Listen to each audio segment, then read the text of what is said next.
ഏകദൈവത്തിന് സ്തുതി.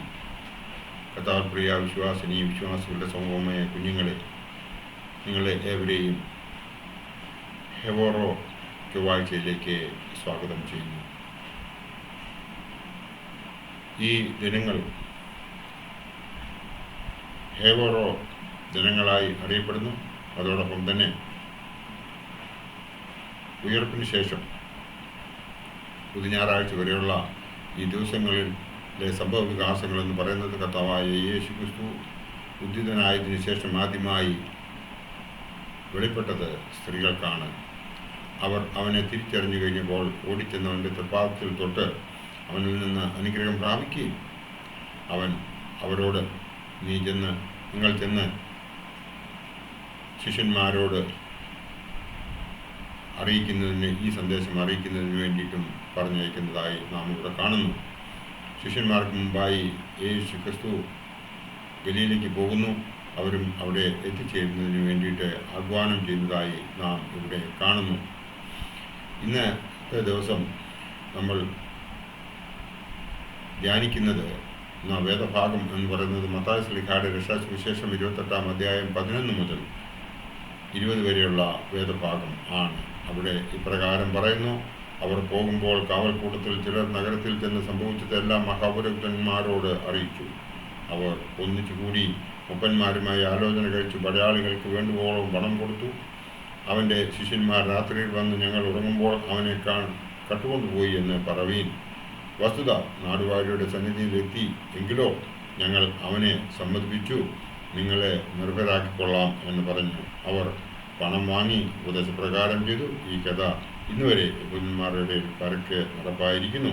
എന്നാൽ 11 ശിഷ്യന്മാർ ഗലീലയിൽ യേശു അവരോട് കൽപ്പിച്ചിരുന്ന മലയ്ക്ക് പോയി. അവനെ കണ്ടപ്പോൾ അവർ നമസ്കരിച്ചു.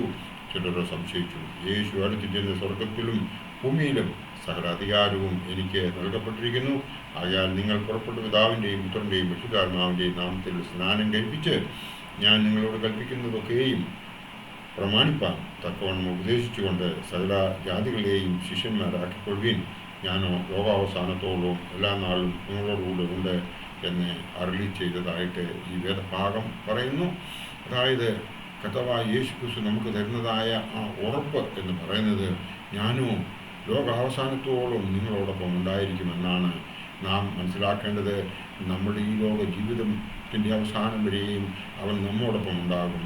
പിന്നീട് അവൻ നമ്മളെ കൈക്കൊള്ളണമെന്നുണ്ടെങ്കിൽ നമ്മുടെ ജീവിതം അതിന് പ്രകാരമായിരിക്കണം. നമ്മുടെ പിതാക്കന്മാർ നമ്മളെ പറഞ്ഞ് മനസ്സിലാക്കിയതിന് പ്രകാരം നാം അതുപോലെ ആ രീതിയിൽ പ്രവർത്തിക്കുന്നുവെങ്കിൽ, നല്ല ഒരു ക്രിസ്ത്യാനിയായി ജീവിക്കുന്നുവെങ്കിൽ, നമ്മൾ രണ്ടു നേരവും പ്രാർത്ഥിക്കുന്നുവെങ്കിൽ, അതോടൊപ്പം തന്നെ നമ്മെ തന്നെ എപ്പോഴും അവൻ്റെ തൃപ്പാദത്തിൽ സമർപ്പിക്കുന്നുവെങ്കിൽ, നമ്മളൊരു മാതൃകാ പുരുഷനായി ഒരു മാതൃകാ സ്ത്രീയായി ജീവിക്കുന്നുവെങ്കിൽ, നമുക്ക് നമ്മുടെ മരണശേഷവും നമ്മുടെ പുനരുത്ഥാനത്തിന് ശേഷം നമുക്ക് ന്യായവിധി ഉണ്ടാവുകയില്ല.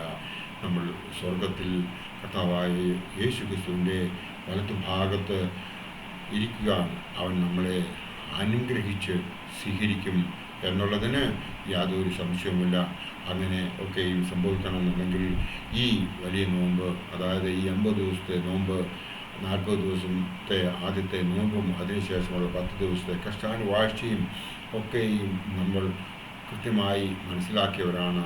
അതിന് പ്രകാരം നാം നമ്മളെ തന്നെ ഒരു തിരുത്തൽ ചെയ്ത് അതായത് ഈ 50 ദിവസം നമുക്ക് ഒരു ആത്മീയ തീർത്ഥാടനമായി നമ്മളിതിനെ കണ്ടു എങ്കിൽ അതിന് പ്രകാരം നമുക്ക് പിന്നീട് നമ്മെ തന്നെ ഒന്ന് തിരുത്തി ഇന്നേവരെ നമ്മൾ ചെയ്തിട്ടുള്ളതായ തെറ്റുകളെ ഇനി ഞാൻ ആവർത്തിക്കില്ല എന്നുള്ളൊരു സത്യം ചെയ്തുകൊണ്ട് ഒരു പുതിയ രൂപാന്തരത്തോടു കൂടി നമുക്ക് ജീവിക്കുവാൻ സാധിക്കുകയാണെങ്കിൽ ദൈവം നമ്മളെല്ലാവരെയും അനുഗ്രഹിക്കും എന്നുള്ളതിന് യാതൊരു സംശയവുമില്ല.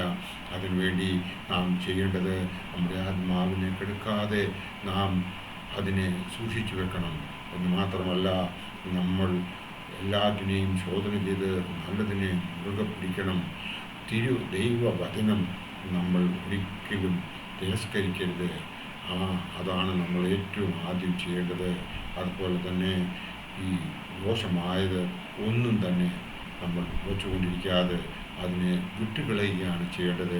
ഇതൊക്കെ നമ്മൾ ചെയ്യുന്നുവെങ്കിൽ ദൈവം നമ്മളെ അനുഗ്രഹിച്ച് നമുക്ക് ഒരു പുതിയ ജീവിതം തരുമെന്ന് മാത്രമല്ല, ബാക്കിയുള്ള നമ്മുടെ ജീവിതം വളരെ അനുഗ്രഹപ്രദമായി ജീവിക്കത്തക്കവണ്ണം അവൻ നമ്മളെ കടാക്ഷിക്കും എന്നുള്ളതിന് യാതൊരു സംശയവുമില്ല. ഇത് മാത്രം ഈ ഹെവറോ ചൊവ്വാഴ്ച നിങ്ങളോട് ആഹ്വാനം ചെയ്തുകൊണ്ട് എൻ്റെ വാക്കുകൾ ഇവിടെ ഉപസംഹരിക്കട്ടെ. ദൈവം നമ്മുടെ എല്ലാവരെയും അനുഗ്രഹിക്കട്ടെ. നന്ദി, നമസ്കാരം.